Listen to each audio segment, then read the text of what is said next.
On this episode of the Denver Bronco Roundup podcast, are the Denver Broncos a top 10 team? Lot of questions out there. We're going to hit the four major position groups: offensive line, cornerback, edge rusher, and of course, quarterback. Come on, saddle up. Let's go for a ride. It's the Denver Bronco Roundup podcast starting right about now.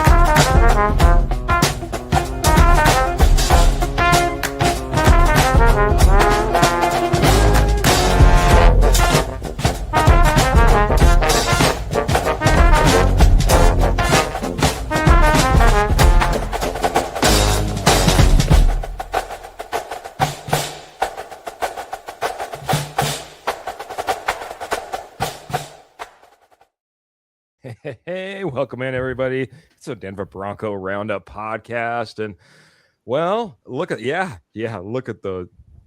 hand signs that we're getting from my co-host. That's right. You all know who I am. If you can't see me, this is Keith Brugman. Welcome to the Denver Bronco podcast. But talk about a co-host, like shocking the screen, coming on here, being unexpected. Aloha to Mr. Patrick Wiltsey. How you doing this evening, my friend? Aloha, Keith. Things are good. It's still afternoon here. It's not quite evening, so, things are good. Yeah, I got to get used to that. That reminds me, there's a few questions I want to get out of the way because I know let's just say that you're going to be contributing more and more often. So I really don't know how much of an introduction we've done with you. A, where are you coming in from?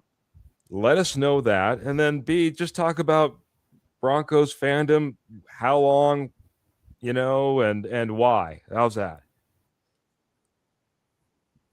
All right. Well, I grew up just outside of Denver for the first 36 or so years. And then I moved out here to Oahu, the island of Oahu out here in Hawaii. So basically Honolulu. I mean, it's like a suburb. It's actually called Ewa Beach, Hawaii.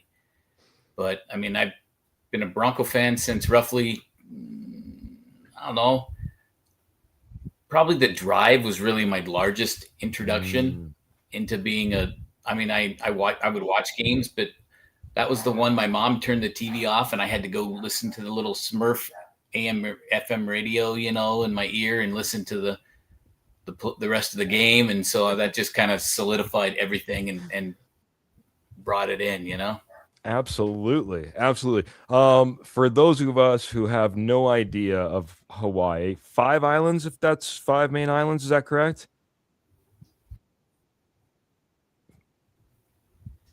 Yeah, there's actually 8 islands, but yeah, there's only like 6 or 7 that people are on. There's one that no one is allowed to go on. I mean, it used to be a testing bombing range for the military, so I mean, there's not really anyone allowed to be on that one.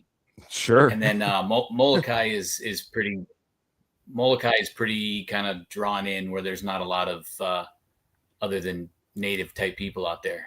Okay. You on the big island then? Is that what they would call that? No, Oahu, the main island. It's the mainly populated island. It's with Honolulu. Yeah. Okay. So okay, very good.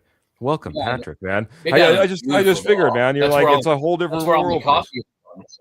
That's where all this fantastic, gorgeous coffee is from. We talk about you and your coffee all the time. We'll talk about it a little bit later as well. But man, like I said, just wanted to get to know Patrick. Patrick, lifelong Broncos fan. It sounds like, really ever since he can really remember and watching football. In since the drive.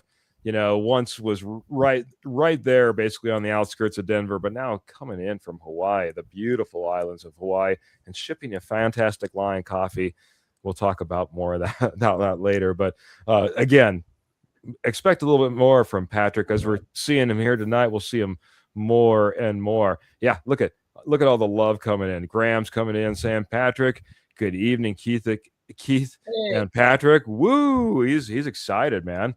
Got to get some chocolate macadamia coffee. I just looked it up today, he says. Yeah. It's a good one. It's a good one. I think vanilla macadamia nut you have information. I can make it happen. And look at this. Graham missed you. Yeah. He was in Hawaii a year and a half ago. He loved it, but he missed you. Yeah. I was watching back then, but I wasn't. Yeah, I didn't even know that Patrick got out to Hawaii either. Then. Nice little vacation in Oahu. Well, now you're all here with us, just talking some Broncos football along with Mr. Ernie Mays. He says, go Broncos country only. Think big, not 31 teams, small. Hello, Keith and Mr. Patrick. Good to see Mr. Ernie Mays. Excellent. No doubt. Well, let's dive into this, Patrick, man. I think this has been a kind of a big topic. I mean, certainly when we get to the very final one, we're leaving the best for last. The quarterback position, that's been a hot topic, man. Hot topic. But, I figured how better to figure out if we have a top 10 team than breaking down the position groups. And I figured we'd go with the top 4 in no particular order. Miss Pearl coming in and saying hello as well. And hello to Miss Pearl. We'll talk about Morgan Trinkets a little bit later as well. And Patrick's here too, Pearl, just let you know, in case we didn't get the introductions in before you jumped on. Denver Broncos are a top 8 team at the very least, says Graham. He's already got the ranking for the entire team. But we're going to be talking about the offensive line first. Like I said, no particular order. I did want to say the best for last. I think that's where we're at with Bo Nix, because that's going to be a hot topic. And what do? I end up, are you kidding me? What is going on with my system tonight, man? We're not going to talk about Bo Nix. That's not what I put. My StreamYard is just messing with me, Patrick. That's okay, man. We're okay. Here we are, man, with the offensive line. And for me, I gotta say, this is probably the easiest one, in my opinion. This is the one that I probably struggled with the least. Man, I like this offensive line group, but Patrick, I'm going to do you the honors. I'm going to have you talk about all of this first. I'll fill in so I don't steal any of your thunder. Well, no, I'd say probably they've been a top 10 O-line, because you don't hear of problems within the line itself. They're not out calling each other out on problems.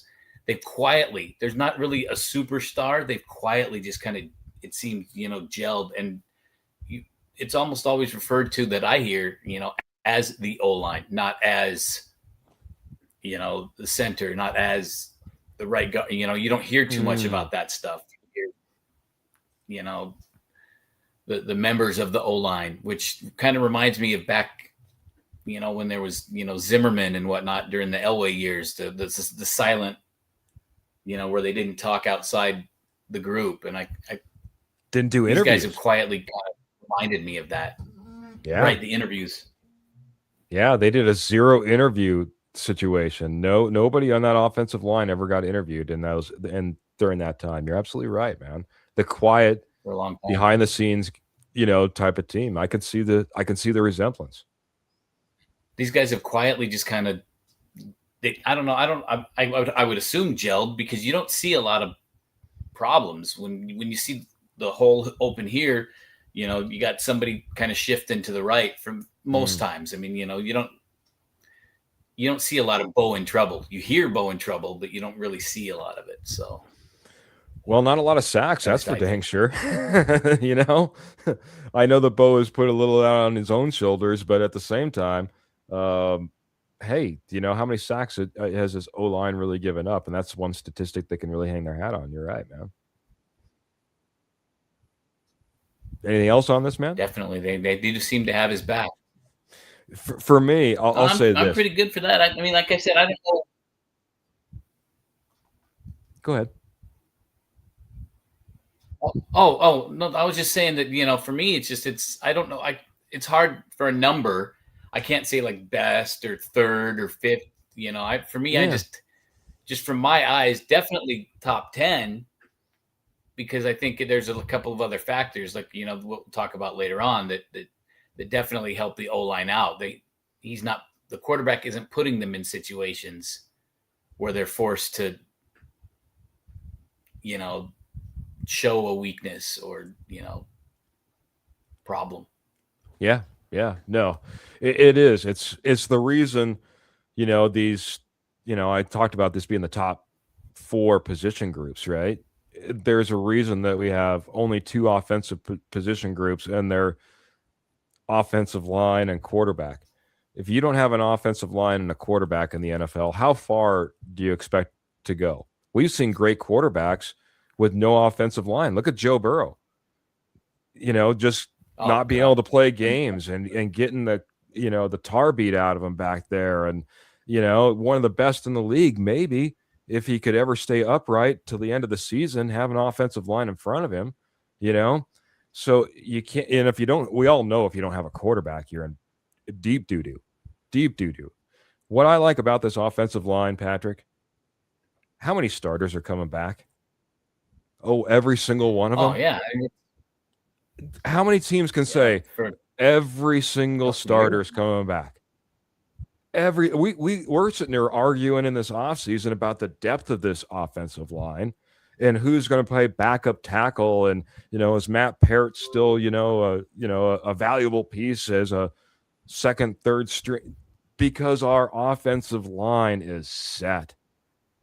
You got one of the most valuable guards and one of the most accoladed guards in the NFL in Quinn Miners. Talk about a guy that rose out of nothing and is just solid for this team. You got Garrett Bowles, the longtime drafted veteran left tackle. Teams dream of having a left tackle for as many years as we've had Garrett Bowles. Bring in a veteran Mike McGlinchey. Yeah. Bring in the veteran Mike McGlinchey, get your right tackle all set up. You got Wattenberg, who's absolutely came in and solidified a center position that we were just arguing about a few years ago. Ben Powers. My goodness gracious. I mean, what more could you want out of an offensive line group? Let alone, we can talk about, the sacks that they didn't give up and how, paint it whatever way you want it. They weren't giving up sacks. I don't care if Bo Nix is elusive. There's a lot of elusive quarterbacks that still take sacks, so your offensive line has to be good up front to begin with. They've been fantastic. So this is why it was so easy for me. For me, I did put a number ranking on all of these. Kind of went through, at least tried to give myself an idea. And hey, if anybody wants to debate, say I think you have them too high, too low. I'm not saying I'd super deep, and I'm open for the argument. I have our offensive line ranked number 3 in the league. I would put the Eagles right up there. I think what the Eagles are able to do on a yearly basis has been amazing. The tush push, the whole 9 yards. I think they play some pretty sound ball. And the Detroit Lions, I put it up there in front of the Denver Broncos as well. The only 2 teams that I have in front of the Denver Broncos. And there could be an argument. I had 2 written down. I had 3 written down. I had 4 written down. I settled on 3. But, those are the kind of the contenders. Those are the contenders, if nothing else, in my opinion. Entire group returns. I was just trying to think of anything else. Yeah, those are my main points. There hasn't really, even other than Wattenberg, there really not any additions. I mean, when they got McGlinchey and they got Powers, I mean, that was pretty much like, they're like, okay, we're good. And let's move on to other problems, Yeah. Speaking to this, GM, this coach, this front office, knowing what they want, getting what they want, checking the boxes, and just being able to move on. I mean, There's a lot of teams that like try to bring in the solution, at a position, and Yeah. next year they're looking for another solution. Hats off to the Denver Broncos, and great point. Bringing in a guy like Ben Powers, check box, good to go. We're done. Bring in a guy like Mike McGlinchey, check box. Move on to something else. We're all good to go. Fantastic way to build this roster. Built it from the inside out. Built it with the offensive line. When Sean Payton came in, and we're thinking, ooh, what kind of weapons are we going to get? He's like, we're going to get the offensive line figured out, and did a fantastic job. Top 3 for me. I have him ranked at number 3, and certainly top 10, like we've been talking about this evening. Right. Graham saying those are tremendous rankings. Thank you. I appreciate it. And then we have our good friend Phil McLaughlin coming in here. He's helping me out too. Phil, thank you for your help, by the way. This has been fantastic, not having the producer and doing all this. Appreciate you leaving things like this in the comments. Good evening, Keith and Mr. Coffee. O-line is great. Depth could be better. 100 stars, he says. And 100 stars to you, Phil. That's what I got to say, man. If I could send them back, they're going right back to you, my friend. Appreciate you coming in here. Always supporting the show and always giving great insight. He doesn't like the depth, Graham. Sorry, I'm reading the comments off to the side.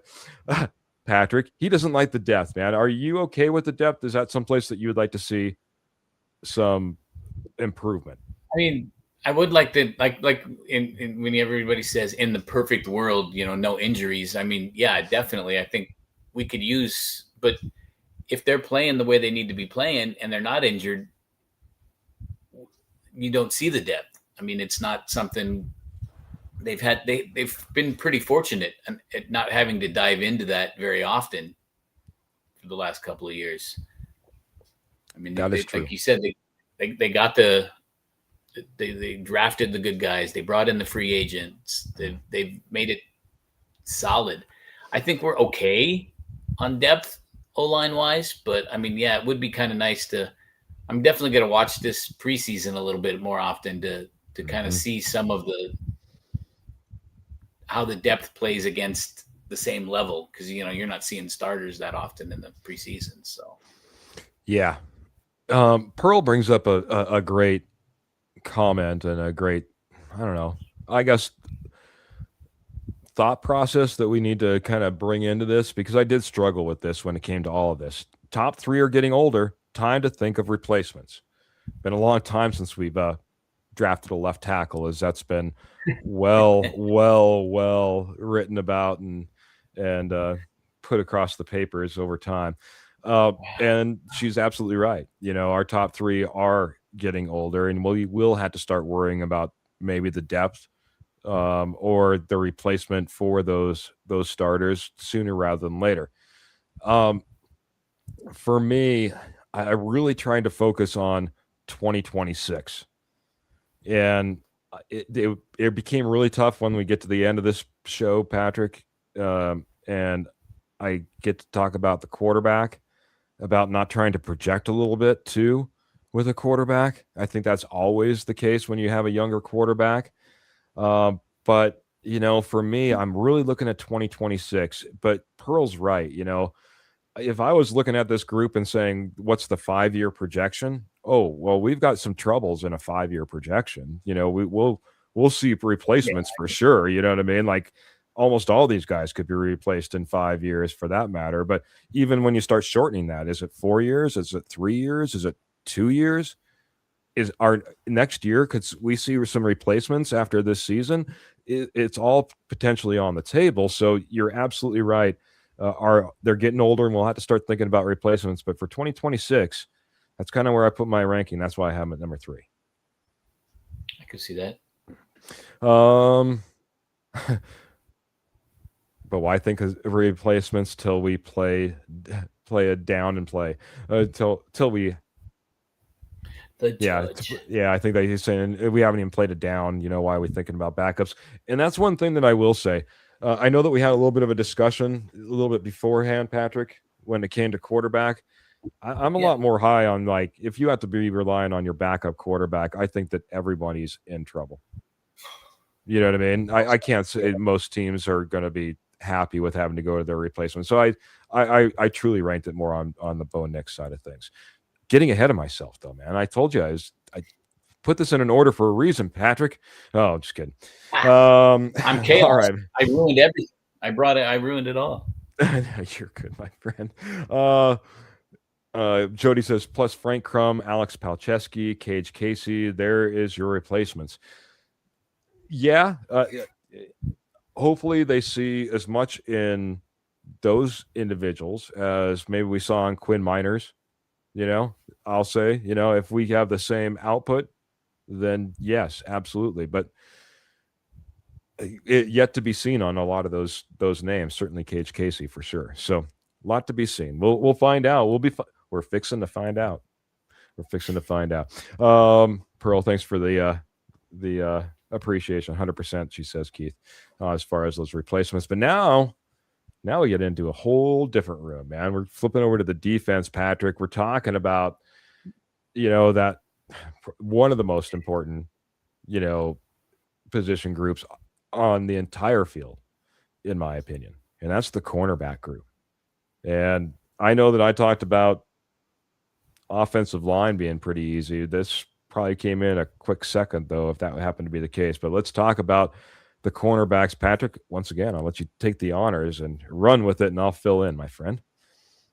I mean, obviously, with no introduction there, we have number 2, that has quietly, basically, just kind of he takes that one side out, that one player out, whomever it happens to be, and that's why you see a lot more on Moss, and you see a lot more on some of these other guys, because they're not throwing it at Surtain. They're that's why that's where I think Moss got in trouble with those penalties last year, is there's that much more scrutiny on him, because all the 80% of the plays were going towards his side, because we can't go here, we'll go here. And I think we're strong.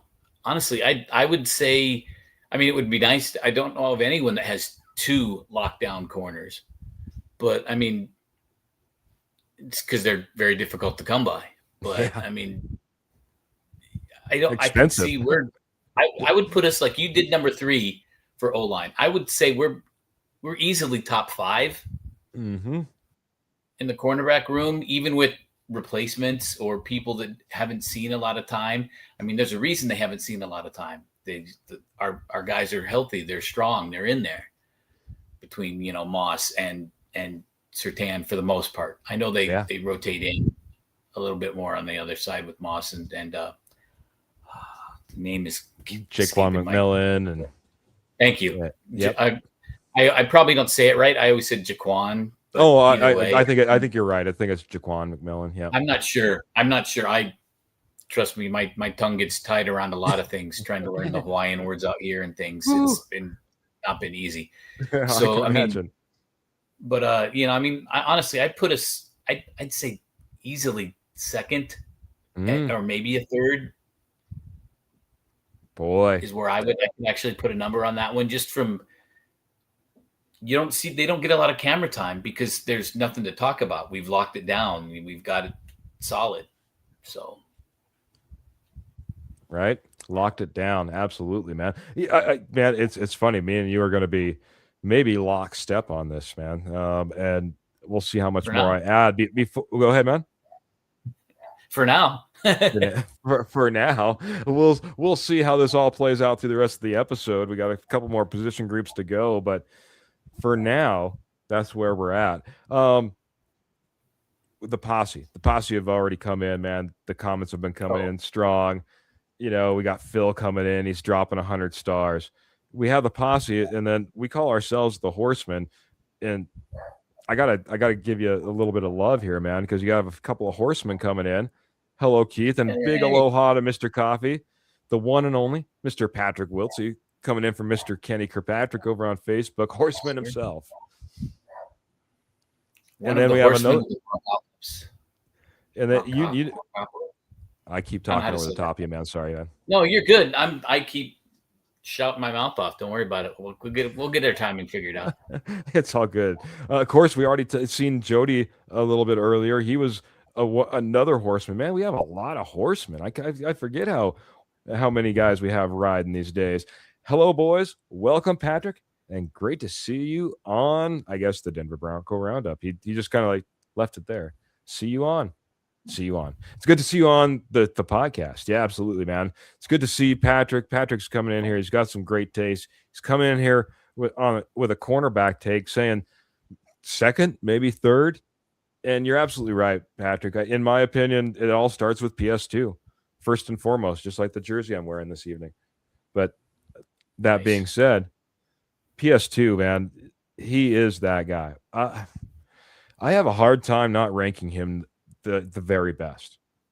And I know he, maybe had an off year last year, and I called him out. I'd love to see some more interceptions potentially when they do throw his direction. That could maybe up his status level, I guess you could say, in the NFL.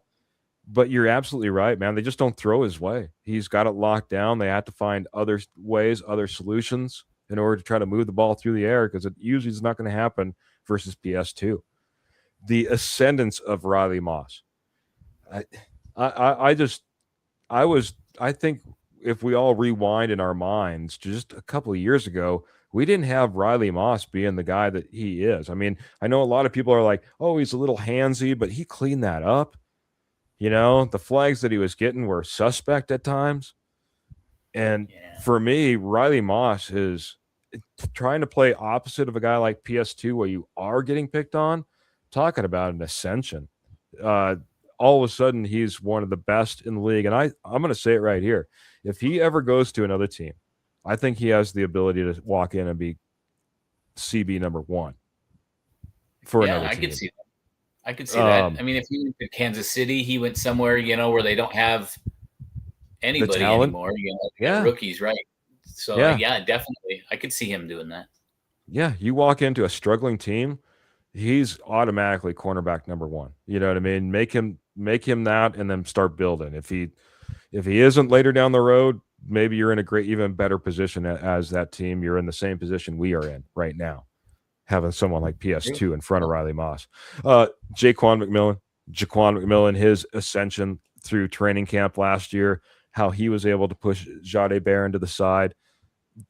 It kind of was shocking, I think, to a lot of people, and it's the reason that Jahdae Barron has a lot of question marks of who is this guy and why did we take him in the first round, and is he of any value? I think you're absolutely right, Patrick. For the most part, we didn't get to see him. When we did see him, statistically, he looked really good because he was matched up on tight ends, and all of a sudden, our tight end problem kind of went away last year.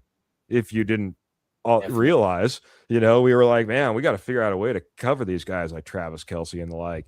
And all of a sudden, our tight end woes kind of quietly went away. And part of that had to do with Jahdae Barron. I'm right there with you, man.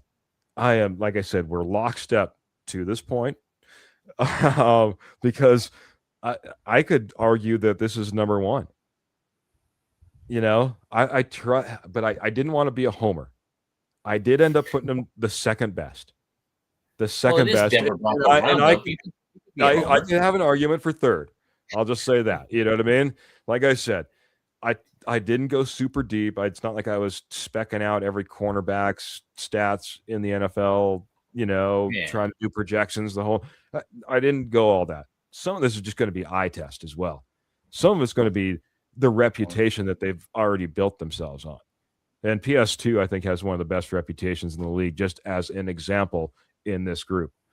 But yeah, for me, I'm going to come in. I'll lock it in a solid number two. I'll do that. The only team I had in front, the other team that has what could potentially be the number one cornerback, Sauce Gardner and the Jets, Michael Carter on the other side. It's a great tandem. You know what I mean? I think it's right up there. And if I wasn't so tuned into the Broncos and maybe not obviously a Jets fan, I think could be argument on both sides of that. I think there could potentially be arguments on both sides. But you're right there, man. You're in the argument for the number one spot. I'm going to hit some more comments before we go anywhere else. jump off this topic because a lot of people are coming in. We got Mandy coming in. Best team, just pure and simple, coming in over on YouTube. I like that. Absolutely best team. Well, that's why we cover them. That's why we love them. That's why we call ourselves fans as well. We get the pleasure of having the best team. Mandy, thanks for jumping in over on YouTube. Graham's taking us completely off subjects. He's talking about how we should maybe not extend Marvin Mims. He saw someone suggest that, and he wants our thoughts. Let's just roll through the rest of this. I promise I'll get back to that, Graham, and we'll just talk about cornerback for just a moment more. Corner is by far the best room, says Jody. This is that horseman that I was talking about a little bit earlier, the judge. Best cornerback in football is PS2. Best slot is Jaquan McMillan, and Moss is top 12. Number 2 cornerback, Barron, a wild card under just completely unknown as well. And kind of that was also, I mean, when you're talking about Jade Barron being your death piece at this point in that room, what a great position to be in heading into 2026. I mean, I think a lot of people would love to say their number 1 draft pick is just a unproven depth piece that we can't wait to get our hands on. I mean, every other team that's shoved right to the front, and he's got to perform, or we're in big trouble. That's not the case with the Denver Broncos. Look who he's got to sit behind to learn from. I mean, he can. That's got to be how you can't put a price on that. How valuable is that to your football brain? To be able to sit back and watch what happens with these guys in all these different situations that pop up in every single game. And your job is to sit there and watch so you can learn. I mean, that's not a bad spot to be in either for him. So no, not a bad group of guys to be able to go bend their ear, you know what I mean, and try to figure out what it's like in the NFL. See it happen, watch it happen, hear it happen, get that feedback, I mean, yeah, what a great room to learn from, and we haven't talked about that.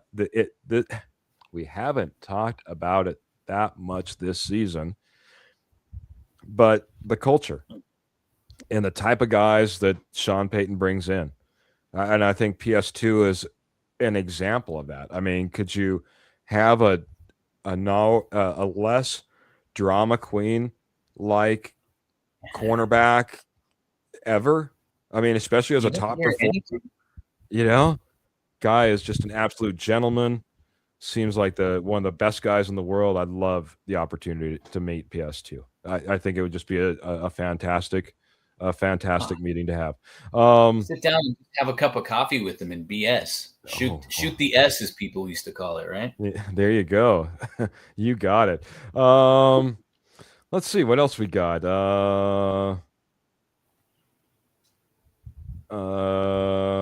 He says Jody's saying KBA is a number 5 cornerback in Denver and could start for a lot for about a third of the teams. KBA. Oh, he's saying KAD, Chris Abrams-Strain. That's what he's trying to say. I know who he's talking about. Phil McLaughlin, number 1 cornerback room in the NFL. And Jody's coming in and saying fact. Kenny coming in saying Wild West City with our new writers, Patrick and Glenn. Laugh out loud. Yeah, maybe they'll have their own show. That would be wild. Pearl's loving PS2 because he gives 100% every single time. Yeah, you never see. I that's very true. I've never heard, PS2 gave up on that play, and then, oh my goodness, no, he's phoning it in tonight. Yeah, he's phoning it in tonight. Yeah. Love Moss. The refs who have it out. It's the refs who had it out for him. Yeah, we've had a few comments like that, Pearl. I 100% agree. So now kind of running through the cornerbacks, man. Like I said, probably one of the strongest rooms. We're ranking them 1. We're ranking them 2. We're ranking them 3. Whether it be me, you, the posse that are joining in. I did say for Graham that we would get back to his question. He's heard some rumors that we're not going to extend Marvin Mims. And he wanted our thoughts on that, man. I'll see if I can get that comment back up here. What are your thoughts, man? I've had a lot of question marks around Marvin Mims, especially ever since the Jalen Waddle addition. That really pushed the envelope for me. Where are you at on Marvin? It makes you wonder. It makes you wonder because, I mean, as many tools as he appears to have, what the disconnect is it his disconnect? Is it, the coach not seeing it, the position coach not seeing what he's not seeing, the effort, not seeing where is, you see the flashes. Couldn't think of the right word. Do you see the flashes of football genius, getting underneath the ball? You don't, you see him drop one here or two, but I mean, come on, some of the best have done that, so you can't get on him for that too bad. But I mean, it makes you wonder where the disconnect is. I could definitely see him being, not that I think any of them are disposable, but him being the most kind of, we'll push him off, because you do hear a lot more about Franklin. You do hear a lot more about, Bryant, some of these other guys. If anybody's dispensable, I could definitely see them leaning towards Mims, at least receiver wise. Yeah. No, but you can't get on him for, he's been one of the best return that I've seen in quite a while. I can't recall anybody in a long time that their teams are scared of. Yeah. To get, the ball and run. So I could see them not extending as a receiver, but maybe, if he went more as a cover man or something, or not cover man, return man, I could see that. But because special teams is a big part of the game, but it's just not the flashy, show me the money part of the game, Yeah. It's the weird position I'm in as well when it comes to Marvin Mims. You see the flashes, like you said. You're talking about the position coaches and the coaches. I remember Sean Payton a long time ago, and he's not the only coach who's ever said this, but he's very much this mantra of, don't tell me what they can't do, tell me what they can do. We've seen what he can do. He as far as a returner, it does make me wonder, like you said, is it like a position coach being like, well, I can't tell him he can go out there and do X, Y, and Z because he's just not there yet, maybe in comparison to some of these other guys, Is he not blocking? Is he not, is there something? Is he not running the route the way they want it ran? What? There's got to be something. It's not like they're going to share that secret with us. But certainly not. Maybe we investigate the tape and the rest of this offseason and see if we can pick it out. But when you have guys like Lil Jordan Humphreys coming back and getting playing time, and Marvin Mims is still not a key piece of your offense, it does beg the question a little bit. I know they're not the same type of receiver. I'm not trying to compare the two just from the type of receiver they are, but here's a top pick. Yeah, exactly. Here's a top pick that you went out and got. Hey, trade bait. Absolutely, Graham. I think this is the season because I think especially if mid-season someone's looking to make a run, loses a receiver, whatever it happens to be, Marvin Mims might be one of the best options. Plus, you're gaining a returner in him. For us, we just need to find the returner really kind of replacement. I hate to say it because of the production so far in Marvin Mims. Now maybe we have a Jaquan McMillan type of ascension from Marvin Mims this training camp, and we were like, where was this Marvin Mims? Holy cow, man. He is huge, and we just automatically just ink him up for an extension after that. I'm not ruling anything out. It's one of those rooms though too where it's getting really, really, really deep, and we're gonna have to. Rubber's gonna hit the road. We're gonna find out who the best of the best are. I think this season, especially when it comes to that wide receiver room.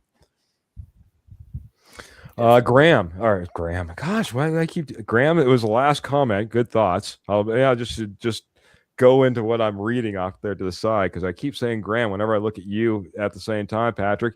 Patrick, I'm going to talk about Morgan Trinkets for just a second. They're our fantastic sponsor. They've been our fantastic sponsor for a long time. Speaking of long time, that's them and how long they've been in business.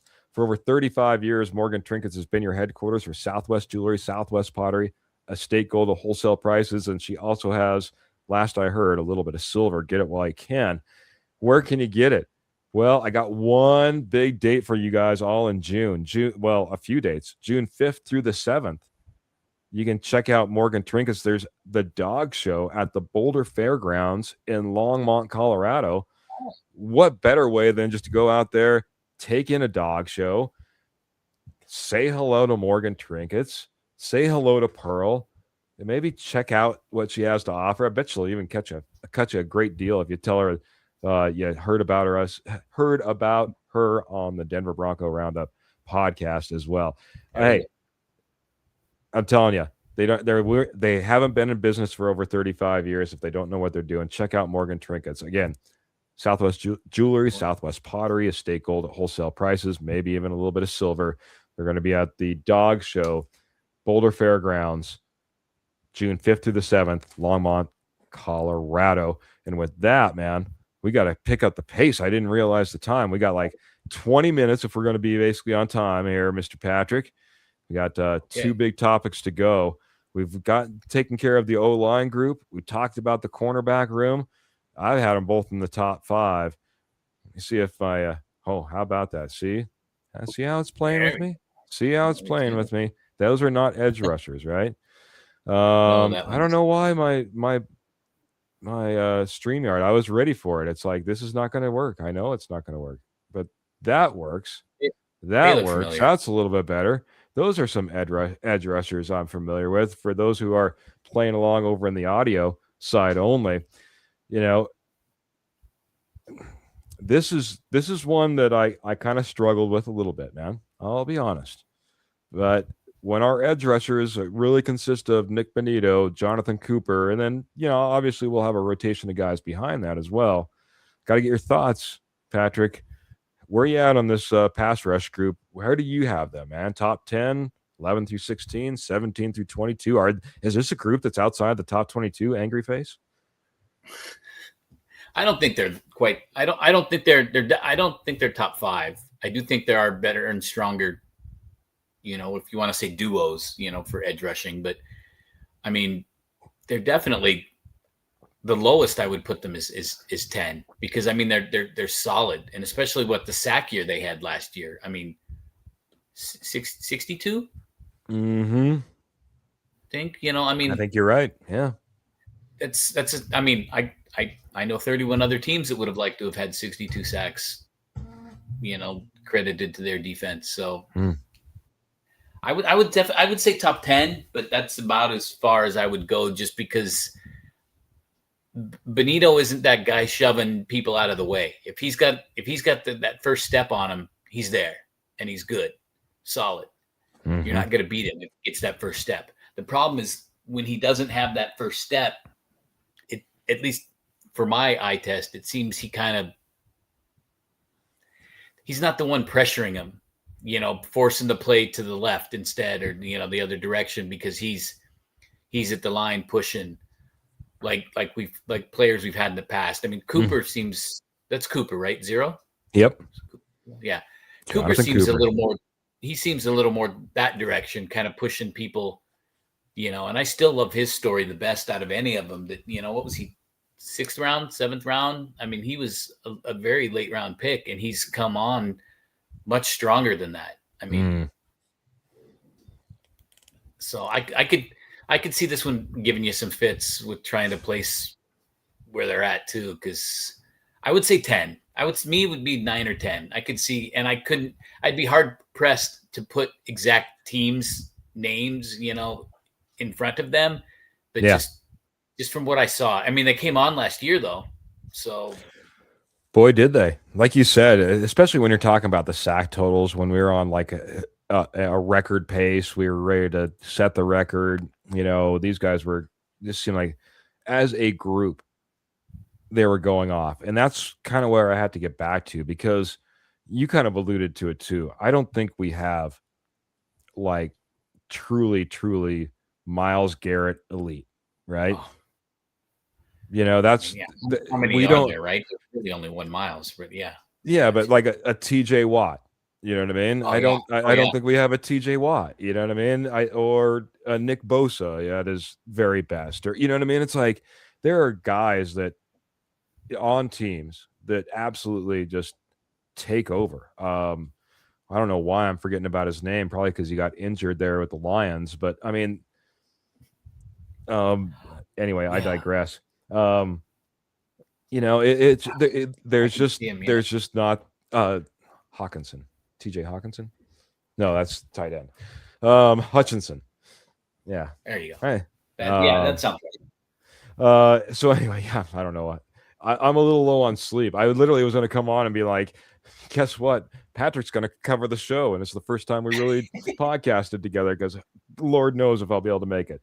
But no, I just look at it and it's like this has been a group effort, and I love a lot of what obviously Nick Benito can bring to the table. What Jonathan Cooper, I like to call him Agent Zero, Special Agent Zero, but those guys can be like they can have games, and they can have games where they can be just absolute wreaking havoc across the field. But they're not in that elite status. They're not like, hey, we always got to double team like a Miles Garrett, right? Or we're just going to get eaten for lunch. I mean, it's just a given for almost every single team. We're not quite there. So for me, I did have the Steelers, the 49ers, the Texans, the Browns, and the Lions. I hate to say it, but all in front of the Denver Broncos for that reason. I think all those guys, all those teams are elite when it comes to edge rushing. Now, they might not be a complete defense. Texans are pretty dang close. But when it comes to edge rushers, I think I could put 5 teams in front of the Denver Broncos, putting them at number 6 overall. And that's not a bad place, Broncos fan. That's way within the top 10. But until we see Benito or Cooper really kind of maybe, if they have it in them, take that next step, that next level up to where all of a sudden it's like, okay, this guy is just like dominating, and we got to have a plan for him every single week. I don't think I don't think we have that right there. Oh, and then this is a question we're going to be probably going a little overtime because I totally forgot about this. Mr. Phil McLaughlin coming in. Oh. Just think how good we will be when Von Miller comes to play. Von Miller has been lobbying to come to the Denver Broncos. Not only has he now reportedly come out and said that he went after Sean Payton and asked him, but he's been making that highly known that he wants to come back here. He is playing in 2026. He's trying to get on this team. He's trying to convince him any way possible. Is it what we should do? I'll just make it pure, quick, and simple, Patrick. Yes or no, Von Miller for 2026? As a fan, I say yes, definitely. I have 3 jerseys not 10 feet from me, and they're all Miller. So I mean, I've got the white one, I've got the old school one, the neon orange cone, traffic cone alternate, whatever that was. But as a fan, yes. But I mean, I definitely think it has to be looked at overall. I think he would be valuable in that room, just from a teaching perspective as to what to do or what not to do, maybe in certain situations. But it would definitely have to be for the right, not even contract, just the right, could you do an incentive contract or something? But it would have to definitely be the price would be, something minuscule. Well, yeah, but something the team is definitely willing to work on. And I mean, and then whose spot does he take? Mm. You know, that's my biggest question: is whose spot is he? Is he edging Benito out on third down? Is he edging, Cooper out on? I mean, it's makes you wonder where they would when they would be situationally able to use him. That is a great point, man. Just the balance of it, like, the first time he comes walking in, and Nick Benito comes Lord. jogging off to the side. You know what I mean? It's like, what will that look like? For us, you know what I mean? For fans, I think at first it's going to be fantastic, awesome, but the first time that you see Nick Benito sitting over on the sidelines, and Vaughn's really maybe not getting it done per se, that Right. then now all of a sudden you have a situation. It's like, well, when are we going to see Nick back in there? You know what I mean? It was great to see Vaughn, and it was great to see him come back out on to the field. But like you said, is it third down in a crucial game at the end of the game, and you're going to all of a sudden pull a Jonathan Cooper and bring Von Miller out there? It's got to go right. Can't go wrong, If somebody's and tired, I don't know if it's a long game, somebody's tired, and yeah, he hopefully would have fresh legs. I mean, would he have 9 sacks last year on about yeah, 3 minutes of playing time? So I mean, he's definitely can still do it, but that's the only thing I can think of is late in the game. That fourth quarter, they're trying to drive down and beat us instead of us driving, and he pop in and for that, like, hey, don't forget about me, yeah. and Dom's got a great kind of answer to this as we kind of wrap up kind of the edge rusher duo, and what we have and what we could maybe add when it comes to Von Miller kind of pleading his case to come back. He says, I think we should bring Von Miller in just in case we need to keep Jonah Ellis at inside linebacker. Of course, they've been talking about moving him back to the edge position. There's been obviously some ongoing questions when it comes to linebacker, it seems like, for years, and maybe you just don't move him, and you keep him where he's at, and you're like, we'll put Von Miller there for a year. And are we really, I mean, this is the big question. It's like, do you pass up on Von Miller because you want to continue to figure out and develop Jonah Ellis? You know what I mean? Or I even think of like a guy like Drew Sanders. Do you move on it from a guy like Drew Sanders in order to put Jonah Ellis in? They've been flip-flopping positions as it is. It's like, well, once you bring Von Miller in, then you don't have to worry about the edge. And Drew Sanders and Jonah Ellis can figure out linebacker. One of them needs to ascend, but it seems like we've been playing games a little bit for a while too. So it'd be an embarrassment of riches. You bring Vaughn in. I mean, you've got top level, everywhere you turn, potential somewhere. And I mean, I'd like to see Drew Sanders come in and just steamroll everything. But I mean, I can't even recall but a handful of plays that I've even seen him. Has he been healthy enough to even really be? I think he's done it to himself, unfortunately, or the injury bug, whatever, has done it to him. I don't know that he's put himself in a position when he is able to play for anyone, like we're the ones that make the decision. But for that decision to be a difficult decision is to keep him or to bring Jonah in or to Vaughn, whatever the answer is. Yeah. He hasn't made that question a difficult one to answer so far. Yeah. I mean, he's more than happy to. He said he's not going to be wanting to come in and demand like a starting role. He understands that, and he just thinks he still has some in the tank. And hey, if you could get all these guys to just buy into, we're going to be rotating you guys in and out all the time. You guys are going to be the freshest legs. You're going to be going after the quarterback all the time.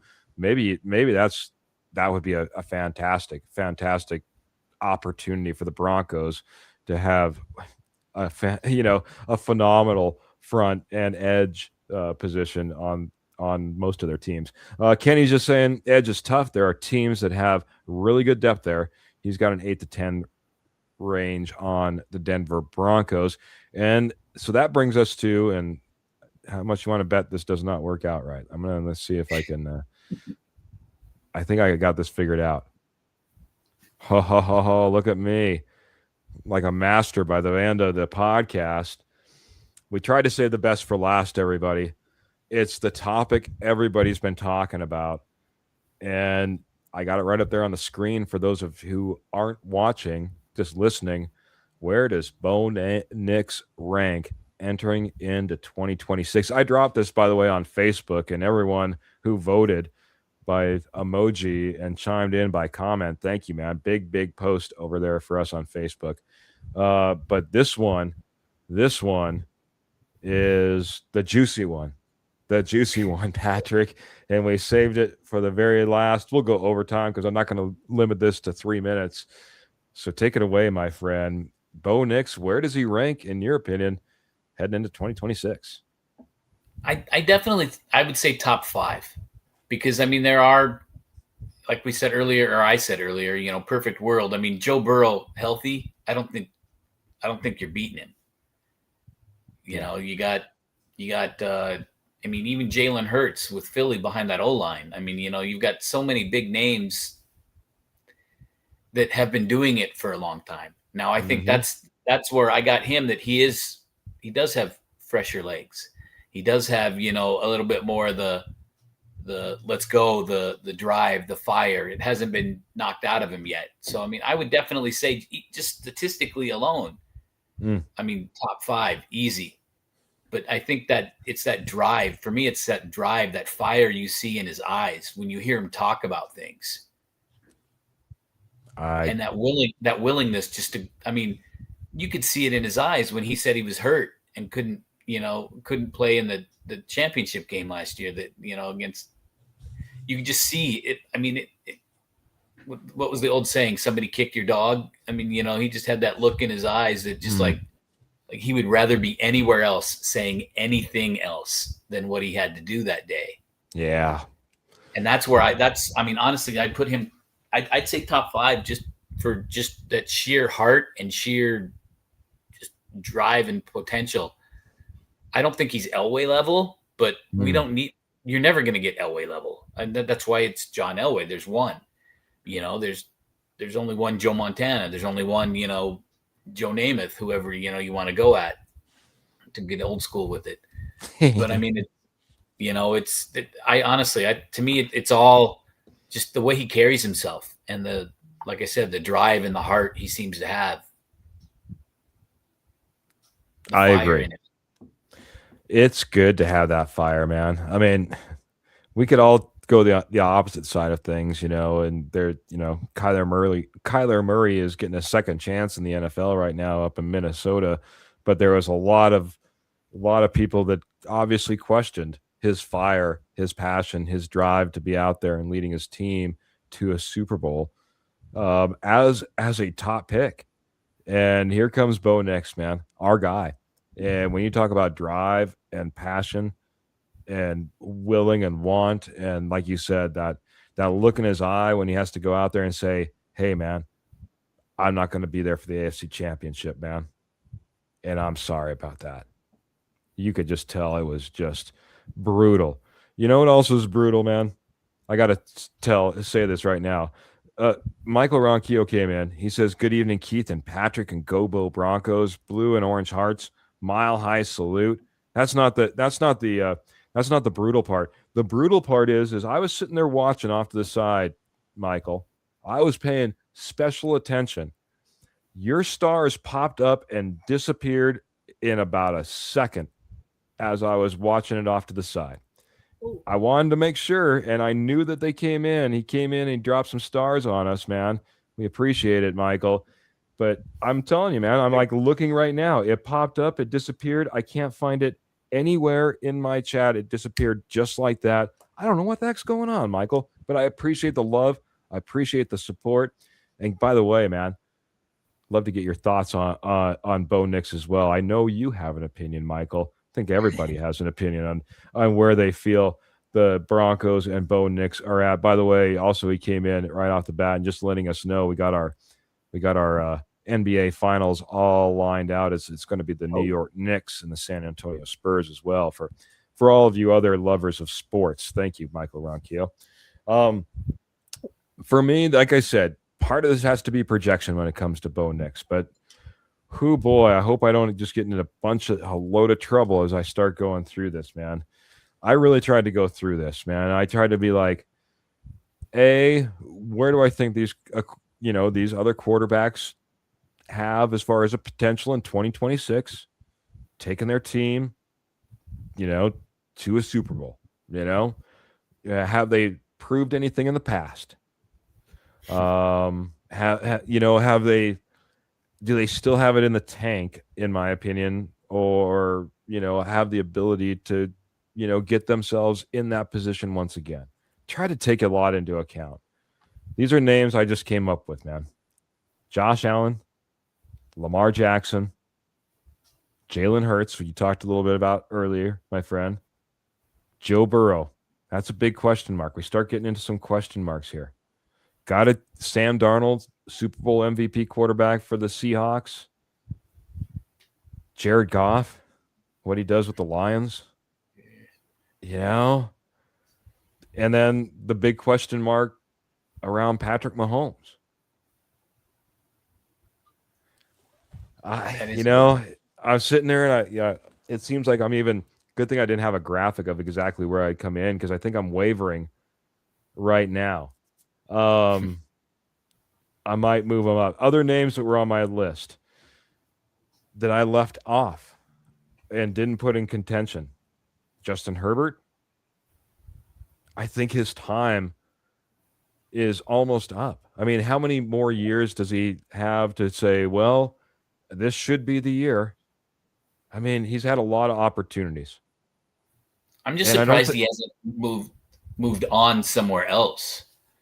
That all those opportunities have come with the same group, team, basically, of guys around him, Yeah. They're starting to change them out a little bit now. You're starting to see, the older names go away and running backs leave and, stuff like that. So I think it's starting to change over. But he has been the stalwart. He's been, the well paid and compensated there in Los Angeles, and he's staying there. So Dak Prescott, Justin Herbert, I know he didn't have the best year, but CJ Stroud is lingering in the area, I think you'd have to say. Daniel Jones with what he did last year. These are all guys that I decided I'll have ranked lower than Bo Nix. And I'm going to put one more just for this year. I want to put Patrick Mahomes lower this year until he comes back and he proves that he can be the mobile guy that he was on a pretty serious injury for a guy that wants to be mobile. It could be a coin flip as far as the rankings are concerned. And I'm going to give it to our boy, Bo Nix, our guy, Bo Nix, which would put me at the number 7 spot. I'm going to put him as the 7th ranked overall quarterback. You look at what Bo Nix has even done. Justin Herbert didn't take his team to the AFC Championship in the first 2 years. True. Patrick Mahomes did, and lost to the Patriots in his second year. And his first year, he didn't even play. That was Alex Smith.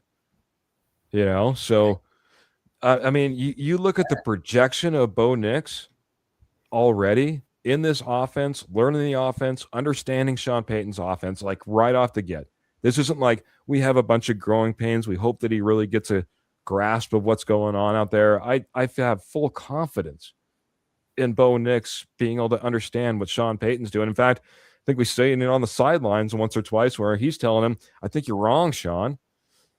I think I understand it better than you, Sean. This is what I saw, Sean.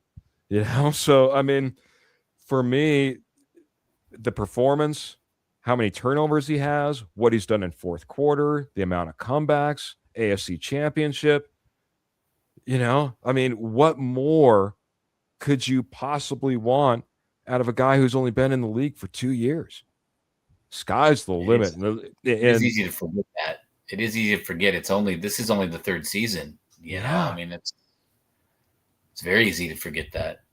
And but at least he's had the benefit of the same coaches, basically. Mm-hmm. You know, it's not. I can't even think. In poor Cleveland, now he's in Tampa Bay. But I mean, you know, every year a different offensive coordinator. Baker Mayfield. Yeah, Mayfield. You know, every year a different offensive coordinator. Every other year a different coach. He had 3 different coaches there. You know, didn't they go over? Was he the quarterback when they went over? Yeah, I think so. Yeah, I think so. Yeah, I mean, stretching my memory. right, yeah. I mean, or even Trevor. Look at Trevor Lawrence. I mean, I think he could be wonderful, but he's had to learn a new system almost every single year. And Bo stepped in. This is the system. Second year. Oh, look, it's the same book. Okay, you know, and consistency, I think, is the other thing, and that's the one thing I want to see from him that I kind of forgot about. You're right. You know, only third year in, is to see that consistency of, you know, all the great ones seem to find one thing they didn't do well and they improve on that. So that, you know, if there are 5 things they don't do well, no, next year there's only 4. Then the year after that, there's only 3, you know, they just stay steady. And that's really what I want to see if he can do that. I can understand your 7 for him. I can understand that. Yeah. Paul's coming in. Paul, good to see you over on YouTube, by the way. He said he came in a little bit late and he's saying hello in the chat to everybody. Everyone's like chatting it up. I love it, man. That's what's great about the posse. That's why you should. I'll say that in a second. I'll wrap it up because we all need to share this podcast, make sure we're all having friends like this, because I love the friendly conversation we all get into in the side chat. For him, Bo is top 6 by the end of the year. He's been setting some statistical records, right? And you're right, Paul. He has been setting some records. And I think I think 2 things really quick in regard to what you were talking about there, Patrick. I think Bo Nix being able to come in and just be that professional and understand and learn.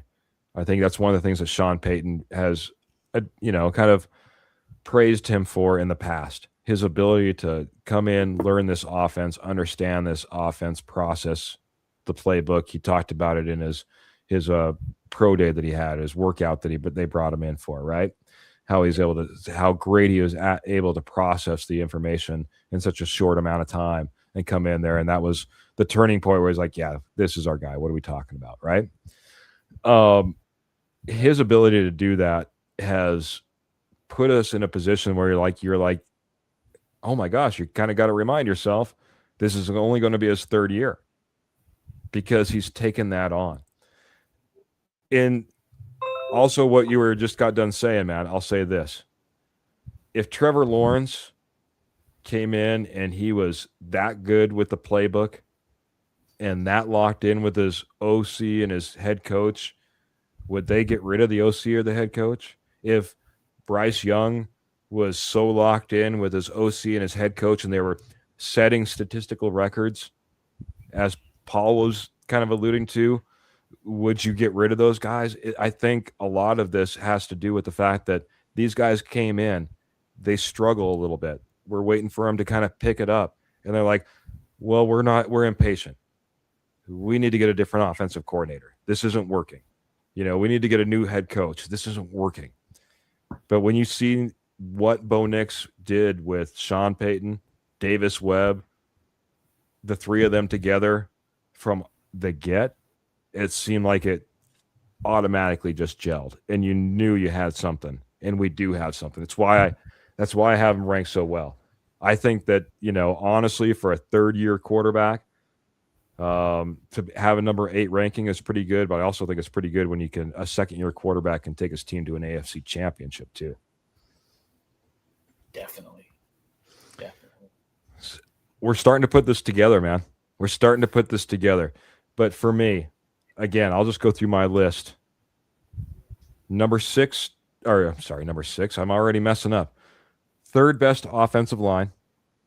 Right. second best cornerback room, sixth best edge rushing room, and the seventh best quarterback in the league.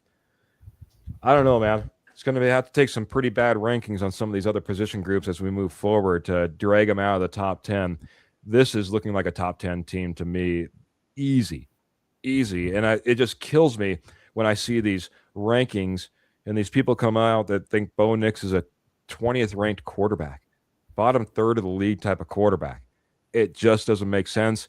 And don't tell me you have the 20th ranked quarterback in a top 10 team in this NFL. If they're also coming out with team rankings, you can't have a 20th ranked quarterback in a sixth best team in the league. It just doesn't usually work that way. So True. I would really like to see what their rankings of the team would end up being, because for me, if you're going to have a high ranking for this team, if they're going to be AFC contenders, you need to have a quarterback as well. That's one of the reasons obviously there's so many media pundits that are out there, in my opinion, making fools of themselves by ranking Bo Nix so low in the league. Anyway, I'll digress before I get mad, I guess. No, I'm just kidding.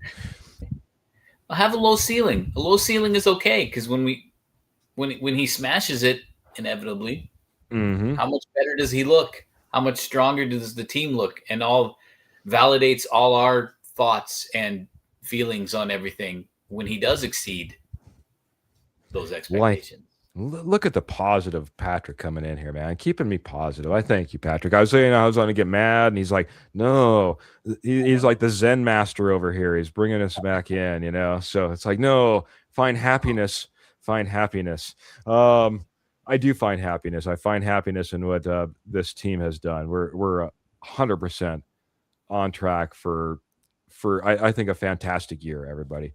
It's been a fantastic episode, though, man. Thank you so much, Patrick, man. Everybody, you're going to see more of Patrick. He's going to be on more and more. You'll see more of his face, and that's always a good thing, especially if it means less of mine for some reason. I'm just kidding. No, for everybody, I do ask, man, please, if you're out there, hit that like, hit that emoji button of any sort. Heck, be angry at me. But hit a like button, hit that share button, hit that subscribe button. Man, like I said, the conversation that we end up having, not only on the screen, but what y'all have off to the side, saying hello to each other. It's old friends coming back, man. That's one of the things that's great about this podcast. I love the interaction, not only on screen, I miss not being able to watch. I got to learn how to be able to do both of those. You have to have so many multiple devices, my friend. It's what's going on. Yeah, we're looking like mimes over here trying to get into all our devices. But again, Patrick, we always do some final thoughts, man. Paul's coming in here. Oh, by the way, Phil McLaughlin says this is the year of the Bo to establish himself as a top 5 quarterback. He should have a running game and some good wide receivers. Good show tonight, guys. Thanks for stepping in, Patrick. He's also giving us 100 stars as he's walking out the door. Thank you so very much. Appreciate you, my friend. Mile high salute to you, Mr. Phil McLaughlin. Get one for Patrick or Paul as well. 65% completion rate, 90.5 passer rating, 786 rushing yards. I mean, what are we talking about? I mean, this is why they ain't no 20th ranked quarterback. Pearl's even coming in, giving a little love, saying, great show, Keith. Great seeing you, Pearl. Thanks for being here. Sorry about the Avalanche. I think we're all a little bit sorry about the Avalanche. She said she was so on board. She was riding that train. She had to take a break. But now she's back. She's ready to talk some Broncos football. We had a little conversation before we went live. Thank you, everybody that came in. Oh, and by the way, all the horsemen that were here, man. We had first we had Kenny, I think. Then we had Jody. And then we had Trevor. Of course, we got the 2 of us on the screen. The only one we didn't get is the guy hanging out in Australia. Glenn didn't swing in for a hello. That's okay, man. That's okay, Glenn. It's a long ways away. Might be a little early in the morning too. Yeah. He needs to adjust his schedule a little bit. Exactly. All right, man. Final thoughts from you before we get out of here, man. Thanks for the opportunity to come on and talk about obviously what's been a passion of mine for most of my life. I mean, my wife probably considers a football widow. She's already had to be a hockey widow. I was a large wrestling wrestling fan. And so she's already had to put up with that. And now, she's going to have to be a little more football widowish, so we'll see what happens. But well, thank you to her. No doubt, right? Right. I don't have to do that later. Well, you can send it from all of us as well, because, man, we certainly appreciated you, Patrick, man. I love the interaction. You've always been a fantastic commenter. Now we have the opportunity to bring you on screen, get your thoughts, not only just for us and what we get to pop up onto the screen, but literally your face, your thoughts right out here live. It's been a fantastic show, man. Love your rankings. Can't wait to have more of you as we, progress through the off season, the regular season. We'll be seeing a lot more, Patrick. For me, final thoughts, man. Keep tuning in, man. We have the Denver Bronco Roundup podcast. We go live on Wednesdays and Sundays.